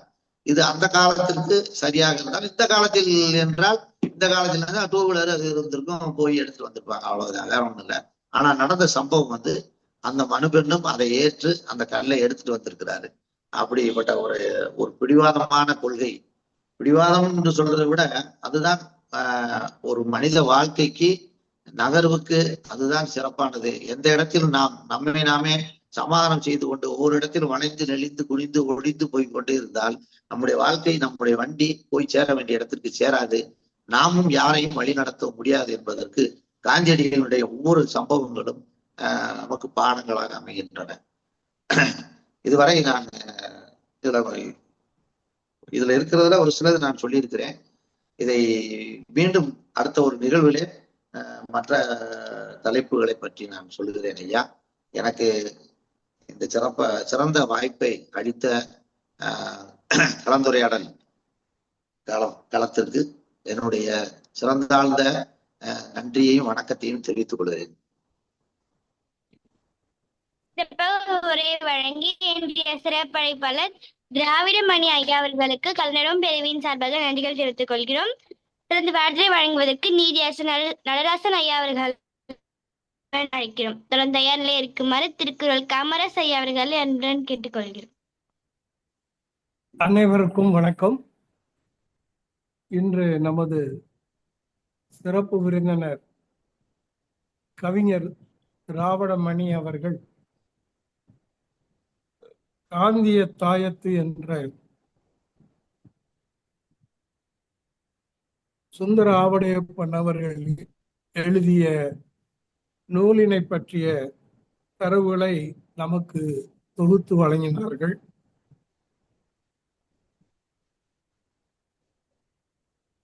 குழந்தைகள் அவசியம் படிக்க வேண்டிய புத்தகம் என்றும் சொன்னார்கள். தந்தை பெரியார் அவர்கள் காங்கிரஸ் கட்சியிலே இருந்தபோது பார்ப்பனர்களை பற்றிய விமர்சனங்களை மிக கடுமையாக வைத்துக் கொண்டிருந்தார். அப்பொழுது ஒரு சமயம் பெங்களூருக்கு வந்திருந்த காந்தியாரை சந்திப்பதற்கு பெரியார் அங்கே பெங்களூருக்கு சென்றார். அப்பொழுது காந்தியார் அவர்கள் பெரியாரை பார்த்து, என்ன ராமசாமி நாயக்கர்வாள், நீங்க பிராமணர்களை அதிகமாக திட்டுறீங்களே, அதை கொஞ்சம் தவிர்க்கலாமா, அதை கொஞ்சம் கைவிடுங்களேன், ஏன் அவர்களை இவ்வளவு மோசமாக திட்டுகிறீர்கள், பார்ப்பனர்கள் மத்தியில் ஒருவர் கூட நல்லவர்கள் இல்லையா என்று காந்தியார் கேட்டார். அதற்கு தந்தை பெரியார் அவர்கள் சொன்னார்கள், ஏன் நீங்கள் சொல்லுங்களேன், பார்ப்பனர்களில் யார் நல்லவர்கள் என்று நீங்கள் சொல்லுங்களேன் என்று பெரியார் கேட்டார் காந்தியாரை பார்த்து. அப்பொழுது காந்தியார் அவர்கள் கொஞ்சம் யோசித்து விட்டு, திலகர் இல்லையா என்று சொன்னார். அதற்கு பெரியார் அவர்கள் பதில் சொன்னார்கள், ஐயா, நீங்கள் ஒரு மகா ஆத்மாவான உங்களாலேயே ஒருவரைத்தான் நல்ல பார்ப்பான் என்று சொல்ல முடிகிறது. நான் சாதாரண ஆத்மாதான், மகாத்மா இல்லை. என் கண்ணில் நல்ல பார்ப்பான் யாரும் கண்ணில் படவில்லையே என்று தந்தை பெரியார் அவர்கள் பதில் சொன்னார்கள். அதோடு தந்தை பெரியார் அவர்கள் காந்தியாரை பார்த்து சொன்னார்கள், நீங்கள் பார்ப்பனர்களுக்கு பயன்படும் வரை உங்களை மகா ஆத்மா என்று பார்ப்பான் தலைமேல் தூக்கி வைத்து ஆடுவான். அவனுக்கு பயன்படவில்லை என்றால் உங்களை கொல்லவும் தயங்க மாட்டான் என்று காந்தியார் பெங்களூர் சந்திப்பில் காந்தியாரிடம் தந்தை பெரியார் அவர்கள் கூறினார்கள். அவர் சொன்னதை போலவே காந்தியாரை சுட்டு கொன்றவன் பார்ப்பான்தான் என்பதை நாம் கண்டுகொள்ள வேண்டும். இதுல நமக்கு இருக்கிற பெரிய பிரச்சனையே உண்மையையாவது நாம் சொல்ல வேண்டும். பொய்களை சொல்லக்கூடாது, ஒத்துக்கொள்வோம். நடந்த உண்மைகளையாவது நாம் சொல்லலாமே. அதற்கு கூட தைரியம் இல்லாதவர்களாகத்தான் இருக்கிறோம். அதோடு மட்டுமல்ல, உண்மையை மறைக்கின்ற பொழுது அதை கண்டும் காணாதது போல நமக்கும் அதற்கும் சம்பந்தமே இல்லை என்பது போல நாம் வசதியாக ஒதுங்கிக் கொள்கிறோம். இன்று வரை ஜனவரி 30 என்றால் காந்தியார் மறைவு என்றுதான் செய்தி போடுகிறான். காந்தியார் என்னமோ 3 மாசம் படுக்கையில படுத்து நோய்வாய்ப்பட்டு இறந்தது போல காந்தியார் மறைவு என்று சொல்கிறார். ஆனால் உண்மையில் அந்த ஒவ்வொரு வருடமும் செய்தி எப்படி சொல்ல வேண்டும்? காந்தியார் கொல்லப்பட்ட நாள், காந்தியார் சுட்டு கொல்லப்பட்ட நாள் என்றுதான் நாம் செய்தி போட வேண்டுமே தவிர, காந்தியார் மறைவு என்று எல்லா ஊடகங்களும் போடுகின்றன. அதை நாம் கண்டுகொள்ளாமல் தான் இருக்கிறோம். இதை ஏன் சொல்லுகிறேன் என்றால், காந்தியாரை சுட்டு கொன்ற கோட்சே நினைவு நாளில், அவன் மறைந்த நாளில் நமது பிரதமர் கோட்சேக்கு மரியாதை செலுத்துகிறார். அந்த செய்தியை பார்க்கிறோம். எத்தனையோ RSS சங்கி கூட்டங்கள் இன்றும் கோட்சேயை ஒரு தியாகியை போல, வீரனை போல கொண்டு அவனை புகழ்ந்து பாடிக்கொண்டு இருக்கிறார்கள். அதையும் நாம் பார்த்து கொண்டுதான் இருக்கிறோம். ஆனால் காந்தியார் மறைவு என்பதற்கு பதில் நீங்கள் காந்தியார் சுட்டுக் கொல்லப்பட்ட நாள் என்று அந்த நாளை குறிப்பிடுங்கள். இன்றைய சிறுவர்கள், இளைஞர்கள் காந்தியார் சுட்டுக் கொல்லப்பட்டாரா என்ற கேள்வியை எழுப்புவார்கள். ஏன் சுட்டுக் கொல்லப்பட்டார், எதற்காக சுட்டுக் கொல்லப்பட்டார், யார் சுட்டுக் கொன்றது என்ற கேள்விகள் வரும். அப்பொழுது வரலாற்று உண்மைகள் வரும் தலைமுறைக்கு அனைத்து விஷயங்களையும் தெரிந்து கொள்ள வேண்டிய வாய்ப்பு ஏற்படும். அதனால்தான் காங்கிரஸை விட்டு விலகி சென்று காந்தியாரை கடுமையாக விமர்சனம் செய்த தந்தை பெரியார் அவர்கள் காந்தியார் சுட்டுக் கொல்லப்பட்ட நாள் இந்தியாவுக்கு காந்தி தேசம் என்று பெயர் வைக்க வேண்டும் என்று வேண்டுகோள் விடுத்தார். காந்தியார் சுட்டுக் கொல்லப்பட்ட அன்று இந்து முஸ்லிம் மோதல்கள் வந்தன, கலவரங்கள் வந்தன. கோட்சே தன்னை சுன்னத் செய்து கொண்டு இருந்தான். அவன் காந்தியாரை சுட்டுக் கொண்டவன் கைது செய்யப்படுவான் என்று தெரிந்தும், கைது செய்யப்பட்டால் முஸ்லிம் தான் காந்தியாரை கொன்றது என்ற செய்தி பரவ வேண்டும், அதன் மூலம் நாட்டில் கலவரம் வெடிக்க வேண்டும் என்று முன்கூட்டியே திட்டமிட்டு கோட்சே அந்த கொலை பாதக செயலை செய்தான். காந்தியார் சுட்டு கொன்ற அன்று உடனே RSS அலுவலகங்களில் இனிப்பு வழங்கப்பட்டன. இது போன்ற செய்திகள் எல்லாம் நாம் இன்றைய தலைமுறையினருக்கு சொல்ல வேண்டும் என்பது எனது ஆசை, விருப்பம். ஐயா திராவிடமணி போன்றவர்கள் அந்த காரியத்தில் ஈடுபடுவார்கள் என்று நினைத்தேன். அவர் சுந்தரவடையப்பன் எழுதிய ஒரு நூலை பற்றிய விமர்சனம் செய்துவிட்டார். எனக்கு கொஞ்சம் இன்று ஏமாற்றம்தான். இருந்தாலும் ஐயா திராவிடமணி அவர்களை வாழ்த்தவும் பாராட்டவும் நான் கடமைப்பட்டிருக்கிறேன். அவருக்கு என்னுடைய வாழ்த்துக்கள், பாராட்டுகள். வாய்ப்புக்கு நன்றி. வணக்கம். நன்றி ஐயா, நன்றி ஐயா. சிறப்பாக வாழ்த்துரை வழங்கிய நீதியரசர் நடராஜன் ஐயா அவர்களுக்கு நன்றிகள். அடுத்ததாக வாழ்த்துரை வழங்குவதற்கு திருக்குறள் காமராஜ் ஐயா அவர்களை அன்புடன் அழைக்கிறோம். தொடர்ந்து ஏர்ல இருக்குமாறு டெல்லி பிரம்மநாயகம் ஐயா அவர்களை அன்புடன் கேட்டுக்கொள்கிறோம். வகையறிந்து வாய்சோரா வகையறிந்து வல்லவை வாய்சோரா சொல்லின் தொகையறிந்த தூய்மையவர்.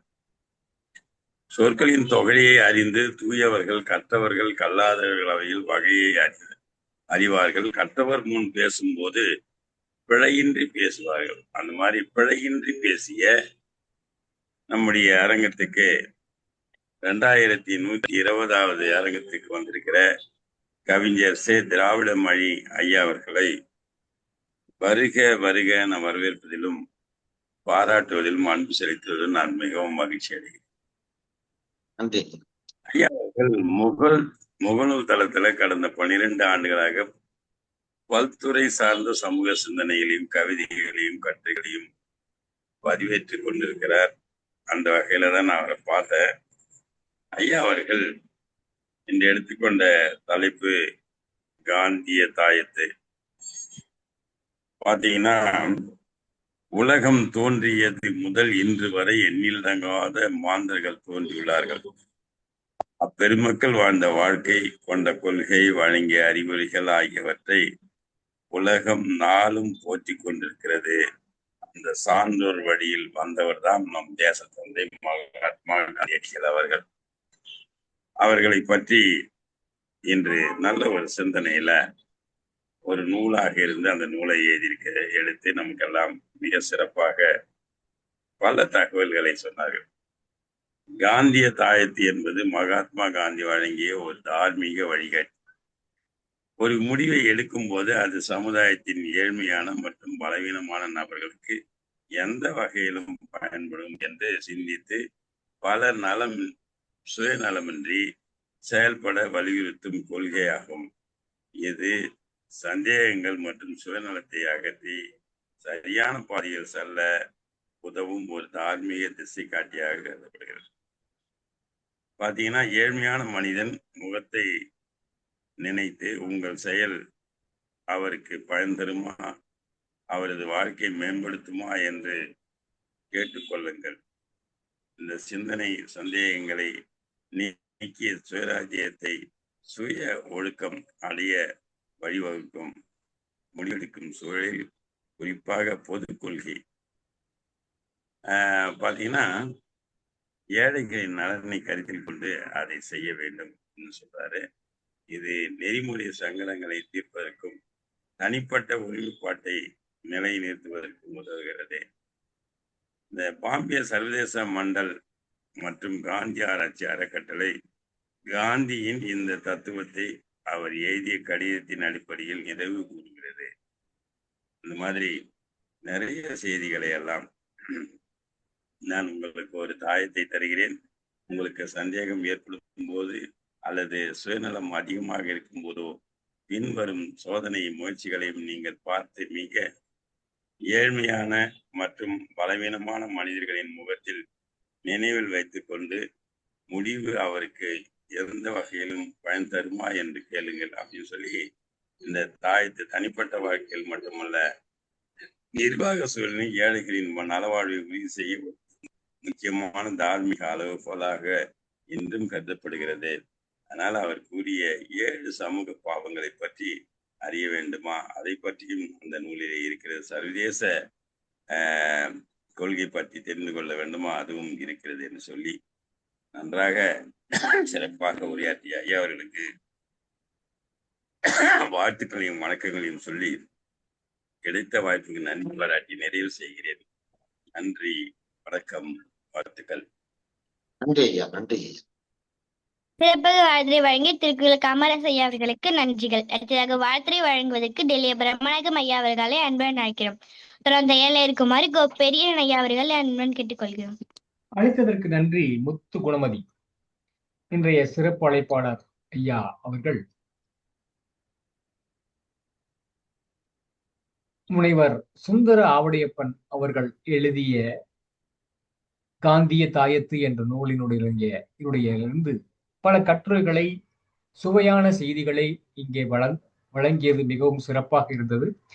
தன்னை பகைமை உணர்ச்சியோடு தேடிக்கொண்டிருந்த ஆங்கிலேய வீட்டிற்கே ஆயுதம் எதுவும் இல்லாமல் காந்தி தனியே போய் நின்றதுதான் அஹிம்சையின் ஒரு வீரம். அநியாய சட்டங்களை எதிர்த்து போராட்டம் நடத்தி சிறையில் இருந்த பொழுது சிறை விதிகளை பின்பற்றினார். யார் விதிகளை மதிக்கிறார்களோ இல்லையோ அவர்களே விதிகளை வகுக்கும் தலைவர்கள் ஆவார் என சின்ன சம்பவங்கள் மூலம் பல சுவையான கருத்துக்களை, செய்திகளை, காந்தியின் வாழ்வில் நடந்த செய்திகளை சுந்தர ஆவுடையப்பன் அவர்கள் தொகுத்து வழங்கியதை இங்கே மிக அழகாக விவரித்த விதம் அருமையாக இருந்தது.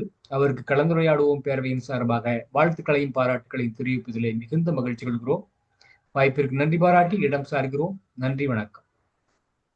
சிறப்பாக வாழ்த்துறை வழங்கி டெல்லி பிரம்மநாயகம் ஐயா அவர்களுக்கு நன்றிகள். அடுத்ததாக வாழ்த்துறை வழங்குவதற்கு பெரியன் ஐயா அவர்களை அன்புடன் அழைக்கிறோம். தொடர்ந்து தையாலே இருக்குமாறு ஜாஸ்மின் அம்மா அவர்களை அன்புடன் கேட்டுக்கொள்கிறோம். இணைப்பில் இணைந்திருக்கின்ற கலந்துரையாடுவோம் குழுவை சேர்ந்த அனைவருக்கும் வணக்கம். காந்திய தாயத்து என்றால் என்ன என்பதே தெரியாமல் இருந்த இந்த குழுவிற்கு மிக அருமையாக திராவிடமணி ஐயா அவர்கள் எடுத்து உரைத்தார்கள். காந்தியை பற்றி சொல்ல வேண்டுமானால் தோன்றின் புகழோடு தோன்றுக என்பதை விட, அதாவது உள்ளகத்தார் உள்ளத்துள் எல்லாம் உளன் சொல்வார். உலகத்தார் உள்ளத்தில் எல்லாம் இருக்க வேண்டுமானால் பொய் பேசாமல் இருக்க வேண்டும். அதை கடைப்பிடித்தார். அது மட்டும் என்ன செய்தாருக்கும் இனியவே செய்தார். எல்லாரும் துன்பப்பட்ட பொழுது அவர் அவர்களுக்கு நல்லதே செய்தார். ஒருத்தன் அடித்த பொழுது அவனை திருத்துகின்ற விதம் மிக அருமையாக இருந்தது. என்னன்னா, தோல்வி தொலையல்லார் கண்ணும் கொளல் அப்படின்னா, தன்னை விட கீழானவர்களுக்கும் நம்ம தோல்வியை ஒப்புக்கொண்டு மன்னிப்பு கேட்க வேண்டும் என்ற கருத்தை நம்முடைய காந்தியடிகள் வழியாக, ஆனந்தன் வழியாக அருமையாக எடுத்து உரைத்தார். காந்திய சிந்தனை சமுதாயத்தில் பரவ வேண்டும் என்பதற்காகவே அந்த சென்னையில தக்கர் பாப்பா ஒரு நிறுவனம் இயங்கி கொண்டிருக்கிறது. அவர்கள் என்ன செய்கிறார்கள்னா, காந்திய சிந்தனைகள்னு ஒரு தேர்வு வச்சு அதில் வெற்றி பெற்றவர்களுக்கு பட்டயம் கொடுத்து பாராட்டுகிறார்கள். இப்படி காந்திய சிந்தனைகள் மக்களிடம் போய் சேர்வதற்காக அயராது உழைத்த, நல்ல முறையில் பேசிய, எல்லாரையும் சின்ன குழந்தைகளா இருந்தாலும் புரியும்படியாக பேசிய ஐயா திராவிடமணி அவர்களை வணங்கி அவர்கள் மேலும் மேலும் வாழ்க உயர்க என்று வாழ்த்தி, ஐயா தலைமை உரையாற்றிய, அதாவது முதலிலே உரையாற்றிய பெருமைக்குரிய நீதியரசர் அவர்களுக்கும், அடுத்தது காமராசனார், திருக்குறள் காமராசனார் ஐயா அவர்களுக்கும், டெல்லி பிரம்மநாயகம் அவர்களுக்கும், இந்த இணைப்பை மிகச்சிறப்பாக நடத்தி கொண்டிருக்கின்ற செல்வி குணமதி அவர்களுக்கும் மற்றும் உள்ள சுவாதி அவர்களுக்கும் வணக்கத்தையும் வாழ்த்துதலையும் சரி சொல்லி, இந்த நிகழ்வு அருமையான நிகழ்வு, இதிலே கலந்து கொள்வதிலே பெரும் மகிழ்வு அடைகிறேன் என்று சொல்லி வாழ்த்துகள், வணக்கம், வாழ்க. வழங்கிய பெரியன் ஐயா அவர்களுக்கு நன்றிகள். அடுத்ததாக வாழ்த்துறை வழங்குவதற்கு யாஸ்மின் அம்மா அவர்களை அன்புடன் அழைக்கிறோம்.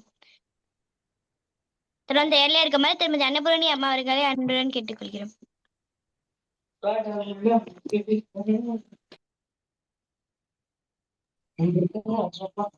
யாஸ்மின் அம்மா வாழ்த்துறை வழங்குவதற்கு திருமதி அன்னபூரணி அம்மா அவர்களை அன்புடன் அழைக்கிறோம். அழைத்ததற்கு நன்றி குணமதி.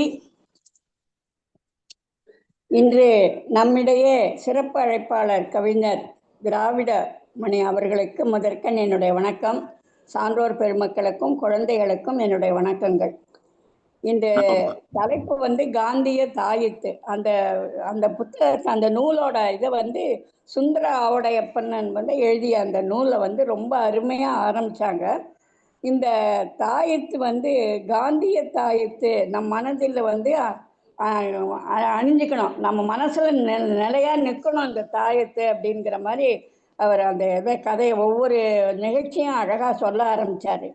முதல்ல மீண்டும் இயேசுநாதர் அந்த நிகழ்ச்சியை சொல்லும்போது தென்னாப்பிரிக்காவில் ஒரு போராட்டம் நடந்தது. அந்த ஒப்பந்தம் சில முரணாக செயல்பட்டாங்க. அந்த ஒப்பந்தம் செய்ய மாட்டேன் அப்படின்னு காந்தியை எடுத்த அந்த முயற்சி அவங்களுக்கு பிடிக்கலை. அதனால என்ன பண்ணுறாங்க, ஒரு இளைஞர் அவரை போட்டு நல்லா காந்தியை போட்டு அடிச்சிடுறாரு. அந்த இளைஞனை போலீஸ் பிடிச்சிட்டு போயிடுது. அப்போது இவருக்கு ஆஸ்பத்திரியில் கொண்டு போய் இவரை மருத்துவமனையில் சேர்த்து அந்த இதெல்லாம் தையெல்லாம் பிரிச்சும் கூட அவர் சொல்கிறாரு, எங்கே அந்த பையன் அப்படின்னு சொல்லிட்டு. அந்த மாதிரி ஒரு கருணையோடு அவர் பேசும்போது எல்லாருமே ஆச்சரியப்படுறாங்க. இவர் இந்த வெள்ளையர்கள்லாம் என்ன நினைக்கிறாங்கன்னா, இவர் தான் இயேசுநாதரோ என்று அவங்க ரொம்ப ஆச்சரியப்படுறாங்க. ஏன்னா இவ்வளோ அமைதியாக அந்த பையனை எங்கே நான் இதுவாக கேட்குறாரு, இவ்வளோ அடிபட்டும் கூடன்னு அவங்களுக்கு ஆச்சரியமாக இருக்குது. அடுத்தது இந்த சிறைச்சாலையில் அந்த பஞ்சு இது பண்ணும்போது அந்த பிசிறு தட்டும் அந்த எந்திரத்தில். அப்போ சில இலைகள் எல்லாம் பறித்து அந்த இதில் சாறு புழிஞ்சா அந்த இது பிசிறு தட்டாது அப்படிங்கிற மாதிரி ஒரு நிலை இருக்காங்க.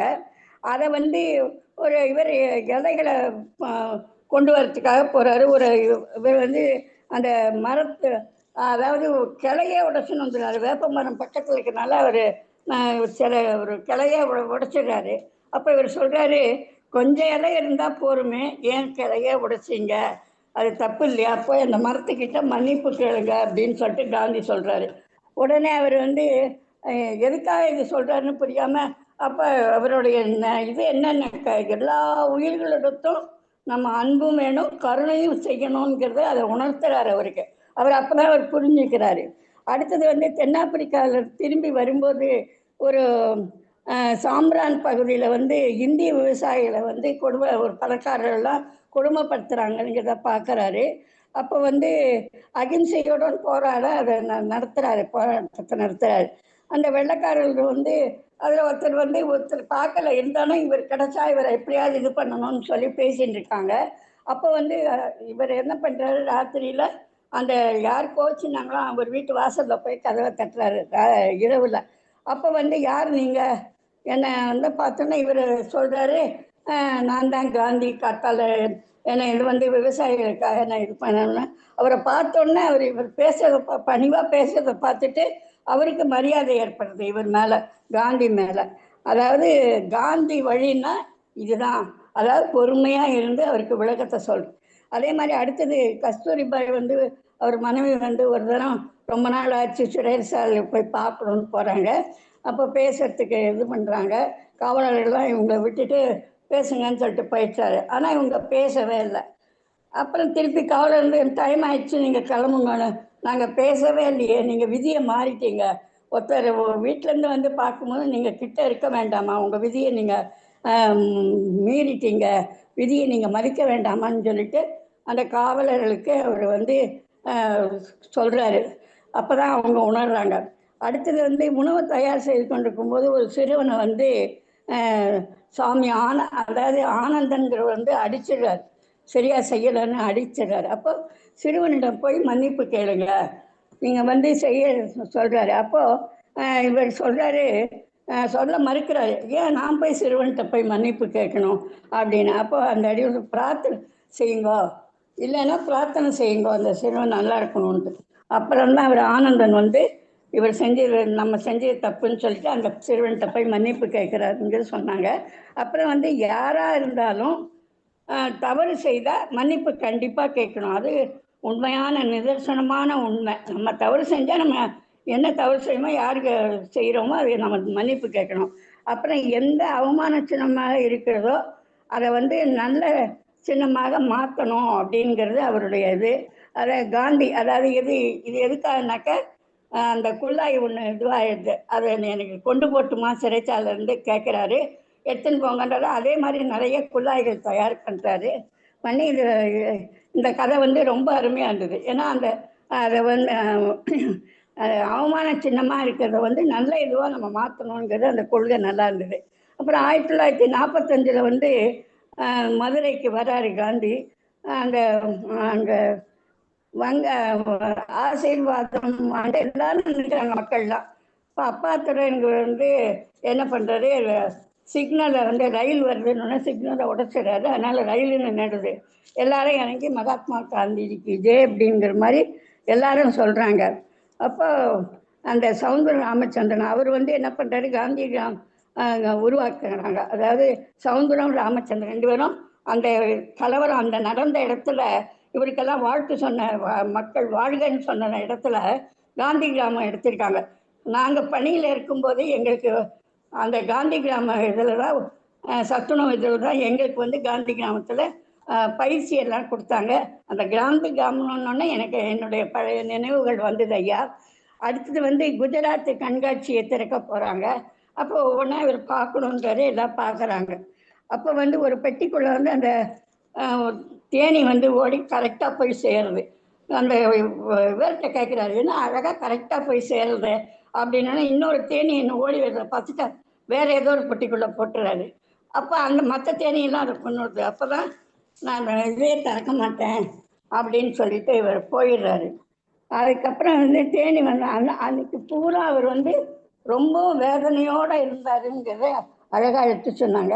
அப்புறம் கிராமமாக சொன்னாங்க. காந்தியோட பேத்தியும் கூட போகிறாங்க. அப்போ இவர் குளிக்கிறதுக்கு இது பண்ணும்போது அந்த கல் ஒன்று வச்சுருப்பார். அது வந்து எடுத்துன்னு வர போய் நம்ம ரூமுக்கு போய் எடுத்துன்னு வா. அது 6-7 கிலோமீட்டர் நடக்கணும். அந்த அம்மாவும் இது பாராமல் போய் கொண்டு வந்து கொடுக்குறாங்க. இந்த மாதிரி அவர் வந்து தன்னுடைய கொள்கையில் வந்து எப்போ பிடிப்பாகவே இருக்கிறதுனால அந்த மாதிரி இருந்தால் எல்லாருக்குமே நல்லாயிருக்கும்.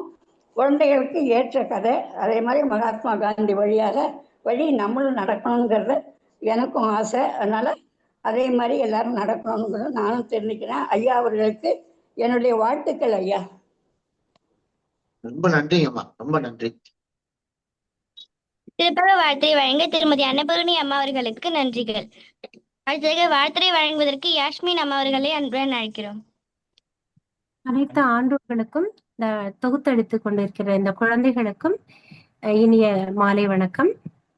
காந்திய தாயத்து என்கின்ற தலைப்பிலே சகோதரர் திராவிடமணி அவர்கள் வழங்கிய கருத்துரை மிகவும் அருமையாக இருந்தது.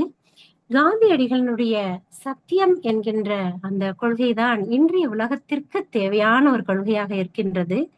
இந்த சத்தியம் எங்கிருந்து காந்தியடிகளுக்குள்ளே வந்தது என்று நாம் பார்க்கும் பொழுது, காந்தியடிகளுடைய பாட்டனார் திருவாளர் உத்தமச்சந்திர காந்தி அவர்கள் போர்பந்தர் சமஸ்தானத்திலே பணியாற்றி வந்தவர். அவர் ஒரு முறை ஜுனாகத் சமஸ்தானத்திற்கு சென்றிருக்கும் பொழுது அங்கே நவாபின் முன் நிற்கின்றார். அப்பொழுது தன்னுடைய இடது கையால் சலாம் செய்தாராம். உடனே அவர் பெரும் சினம் கொண்ட அந்த நவாப் காரணம் கேட்ட பொழுது அதற்கு உத்தமச்சந்திரர் சொன்னாராம், என்னுடைய வலது கை முதலிலே போர்பந்தர் சமஸ்தானத்திற்கு அடிமைப்பட்டிருக்கிறது, அதனால் தான் நான் தங்களுக்கு இடது கையால் சலாம் செய்தேன் என்று பதிலளித்தாராம். இப்படிப்பட்ட அந்த பதிலை கேட்ட அந்த நவாப் கோபம் கொள்ளாமல், உண்மையிலே நீர் உத்தமர்தான், உண்மை போல் சத்தியவானை நாம் கண்டதில்லை என்று பாராட்டினாராம். ஆக காந்தியடிகளின் சத்தியம் என்கின்ற கொள்கை ஒரு பரம்பரை சொத்து போல் தம் பாட்டனாரிடம் இருந்து வந்திருப்பது நாம் அனைவருக்கும் வியப்பான ஒன்றாக இருக்க வாய்ப்பே இல்லை. அதனால் அந்த சத்தியம் என்பதுதான் எல்லா கொள்கையிலும் மிக உயர்ந்தது என்பது உண்மை. மலச்சிக்கல் எப்படி பிற நோய்களுக்கு அடிப்படையோ அதுபோல் பொய் தான் பிற எல்லா குற்றங்களுக்கும் அடிப்படை என்பது காந்தியடிகளுடைய அசைக்க முடியாத நம்பிக்கை. வள்ளுவரும் சொல்லுவாரே, பொய்யாமை ஆற்றின் அறம் பெற செய்யாமை நன்று. இந்த பொய்யாமையை ஒருவன் கை கொண்டு விட்டால் அவன் பிற அறங்களை செய்யாவிட்டாலும் பரவாயில்லை என்று வள்ளுவன் கூறுவானே, அத்தகைய பொய்யாமையை கை கொண்டு ஒழுகியவர்தான் காந்தியடிகள். இன்றைக்கு அன்பற்ற சூழலிலே இந்த உலகம் பல போர்களை நிகழ்த்தி சென்று கொண்டிருக்கின்ற இந்த வேளையிலே காந்தியடிகளினுடைய அன்பும் உண்மையும் அந்த பொய்யாமை என்கின்ற பண்பும் மனிதர்களிடத்தே சேர்ந்து விட்டால் இந்த உலகம் அமைதி பூங்காவாக திகழும். அதற்கு இது போன்ற நிகழ்வுகள் அவ்வப்போது ஊக்கமூட்டும் வகையிலே விளங்கிக் கொண்டிருக்கிறது என்பதில் ஐயமில்லை. இந்த நிகழ்வை நடத்தும் அனைத்து அன்பர்களுக்கும் நெஞ்சார்ந்த வாழ்த்துக்களும் நன்றியும். நன்றி சகோதரர்களே. சிறப்பாக வாழ்த்தை வழங்க யாஸ்மின் அம்மா அவர்களுக்கு நன்றிகள். இந்த நிகழ்வில் வருவது காணல் உரை. காணல் உரை என்பது இன்றைய சிறப்படைப்பாளர்களுக்கு மீண்டும் ஒருமுறை வழங்கும் வாய்ப்பாகும். இதில் தாங்கள் இந்த நிகழ்ச்சியில் கலந்து கொண்டு உரையாற்றிய அனுபவத்தை பற்றியும் ஏதேனும் கருத்துக்கள் விடுபட்டுள்ள அந்த கருத்துக்களையும், மேலும் இந்த பேரவை சிறப்பாக நடைபெறுவதற்கு ஏதேனும் கருத்துக்கள் அந்த கருத்துக்களையும் தொடர்ந்து வழங்க வருமாறு இன்றைய சிறப்படைப்பாளர் திரு திராவிடமணி ஐயா அவர்களை அன்புடன் அழைக்கிறோம். நன்றி, அழைப்புக்கு நன்றி. மீண்டும் அனைவருக்கும் வணக்கம். நன்றி ஐயா நீதியரசர் ஐயா அவர் எதிர்பார்த்த விஷயங்கள் என்ன என்பதெல்லாம் நான் அறிந்தாலும் நான் அந்த புத்தகத்தில் உள்ள சாரங்களை மட்டுமே நான் எடுத்து இங்கே உரைத்திருந்தேன். இனி வருங்காலங்களில் இன்னும் நாம் நல்ல நல்ல கருத்துக்களை எல்லாம் இந்த நிர்வாகத்தின் மூலமாக நாம் கலந்துரையாடல் பேரவையின் மூலமாக நாம் எடுத்துரைக்கலாம் என்று நான் இந்த இடத்திலே நான் சொல்லிக் கொள்கிறேன்.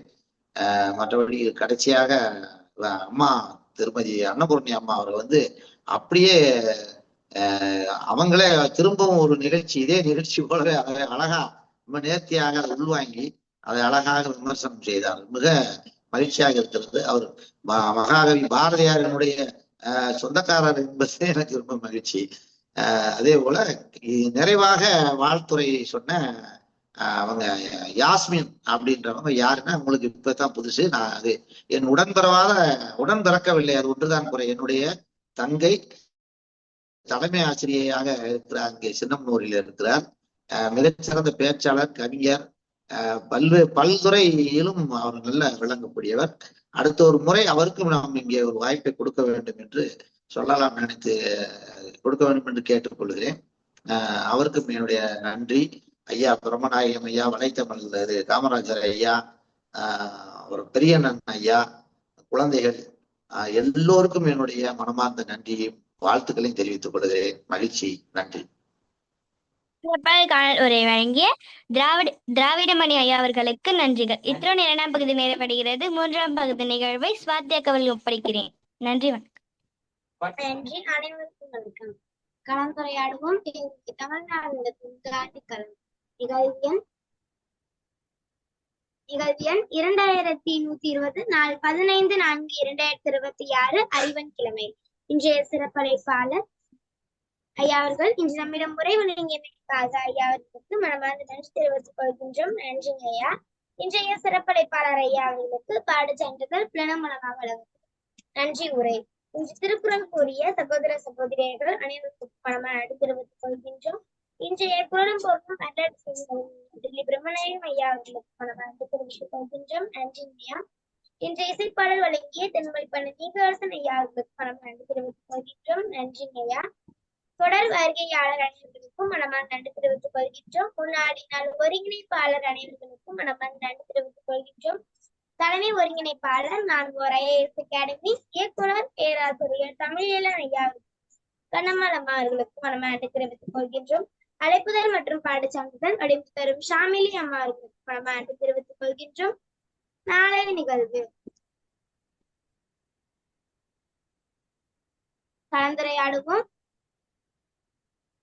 கலந்துரையாடுவோம் பேரவை தமிழ்நாடு நடத்தும் ஆத்திச்சூடி களம். நிகழ்வு எண் 2121, நாள் 16/4/2026, வியாழக்கிழமை.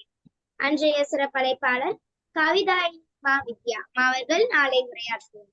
அம்மா அவர்கள் நாளை உரையாற்றி எடுத்துக்கொண்ட தலைப்பு அறம் சொல்லும் ஆத்திச்சூடி. மீண்டும் நாளை மாலை 5 மணிக்கு இணைவோம். ஆணவம் அறிவு மனிதனுக்கு அழகு, மனிதனை மனிதனாக்குவோம், தமிழை தமிழாக்குவோம், தமிழை தமிழாகவே ஆழ்வோம். அனைவருக்கும் நன்றி, வணக்கம். நன்றிங்க ஐயா. மகிழ்ச்சி, சிறப்பு. முதல் பகுதியை ஒருங்கிணைத்த இசான் அவர்களுக்கும், 2ஆம் பகுதியை ஒருங்கிணைத்த முத்துகுணமதிக்கும், 3ஆம் பகுதியை ஒருங்கிணைத்த குரலமுது சுவாதி அவர்களுக்கும் வாழ்த்துக்களும் பாராட்டுகளும் நன்றிகளும். இன்றைய சிறப்பழைப்பாளர்களுக்கு மீண்டும் ஒரு முறை வாழ்த்துக்களும் வணக்கங்களும் பாராட்டுகளும். மீண்டும் நாளை மாலை 5 மணிக்கு சந்திப்போம் என்ற நம்பிக்கையை வெளிப்படுத்தி அனைவரின் ஒப்புதலோடு இணையத்தை நிறைவு செய்கிறோம். நன்றி, வணக்கம். நன்றி.